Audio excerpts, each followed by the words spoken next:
जिन लोगों के बारे में उन्होंने कहा है, आदरणीय वसुंधरा जी हम सब की वरिष्ठ नेता हैं, राजस्थान की 2 बार मुख्यमंत्री रही हैं, भारतीय जनता पार्टी की 2 बार अध्यक्ष रही हैं। उनके लिए इस तरह का गैर जिम्मेदाराना बयान केवल अपने राजनीतिक हित के लिए और अपने विरोधियों को, अपने ही दल में अपने विरोधियों को जो है को मैसेज देने के लिए इस तरह का बयान देना, मैं चाहूंगा कि अशोक गहलोत साहब खुलासे के साथ में ये बात कहें कि कब, कहां और किस तरह से उनका सहयोग किया गया था। ये जो है अपने राजनीतिक हितों के लिए, अपने विरोधियों का दमन करने के लिए दूसरों पर कीचड़ उछालने की परंपरा राजस्थान में नहीं थी।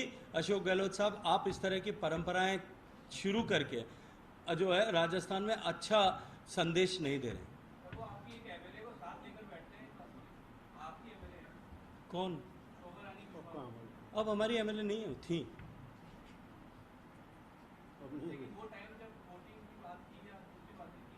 वो समय समाप्त हो गया ना, कोई कहीं था बाद में, अब नहीं है।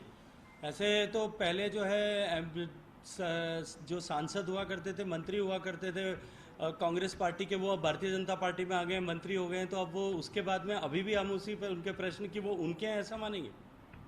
सर, क्या ये आरोप सही है कि बीजेपी ने साल 2020 में सरकार गिराने की, गहलोत सरकार गिराने की कोशिश की थी? क्योंकि बार बार ये आरोप हर रोज बोला जा रहा है, तो आप उस पर खुलकर क्यों नहीं बताया करें कि आपकी है नहीं भूमिका? क्योंकि अमित शाह जी का नाम आ रहा है, आपकी भूमिका भी सामने आई और आरोप रोज लग रहे हैं। देखिए, मैं तो ये कई बार आप सब लोगों से कह चुका हूं और उदाहरण के साथ में कह सका हूं कि सास और बहू के झगड़े में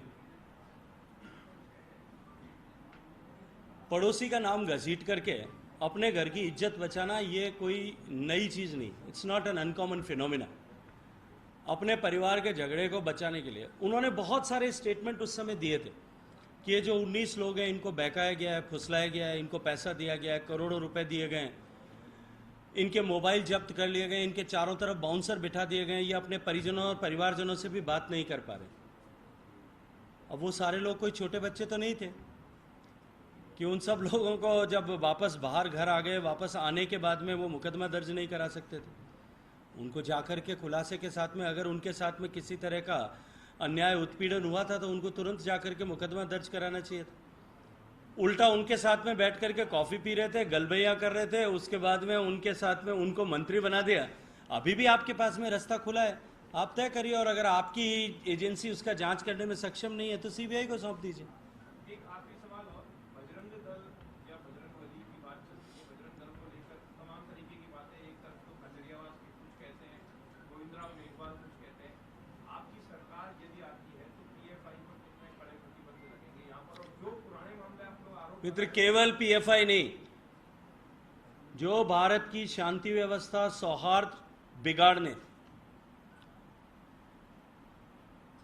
भारत की सीमाओं के साथ खिलवाड़ करने के लिए दुनिया के दूसरे देशों से प्रायोजित रूप से चलने वाली गतिविधियों का माध्यम बनने वाले जितने भी संस्थान हैं, विदेश में बैठी हुई भारत विरोधी ताकतों के जो टूल बने हैं, उन सब के खिलाफ भारतीय जनता पार्टी और भारतीय जनता पार्टी के नेतृत्व की जीरो टॉलरेंस की नीति है।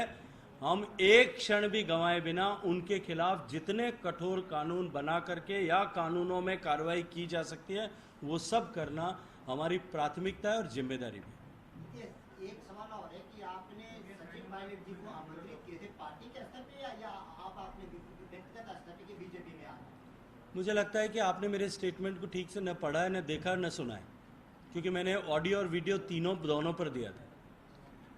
मैंने ये कहा था कि कोई भी शख्स, मुझे पूछा गया कि सचिन पायलट आपकी पार्टी में आते हैं तो आप क्या करेंगे, तो मैंने कहा था कि कोई भी सक्षम आदमी जिसको भगवान ने 2 हाथ और 2 पांव दिए, वो अगर किसी राजनीतिक दल के साथ में जुड़ता है, राजनीतिक दल को उसका स्वागत करना चाहिए। और कोई सामर्थ्यवान आदमी जिसके साथ में, जो मास लीडर है, हज़ारों लोग जिसके साथ में जुड़े हैं, वो अगर भारतीय जनता पार्टी की रीति नीति का मैं विश्वास करते हुए, भारतीय जनता पार्टी के नेतृत्व में आस्था व्यक्त करके भारतीय जनता पार्टी के साथ में जुड़े हैं, पार्टी को स्वागत, बाहें पसार करके उनका स्वागत करना चाहिए। आज भी सचिन पायलट को लेकर पार्टी का यही है? अगर भारत, मैं केवल सचिन पायलट के लिए नहीं कह रहा हूँ, अगर आप भी ये तय करेंगे कि आपके सभी पत्रकार मित्रों के साथ भारतीय जनता पार्टी में जुड़ना है, हम बाहें पसार करके आपका भी स्वागत करने वाले हैं। अगर जी वो तो मुख्यमंत्री के पद के भूखे हैं, तो क्या भाजपा में आते तो मुख्यमंत्री या ऐसा उन्होंने, मेरी कभी उनसे व्यक्तिगत मुलाकात नहीं हुई आज तक कभी, तो इसलिए मैंने कभी उनसे पूछा नहीं है।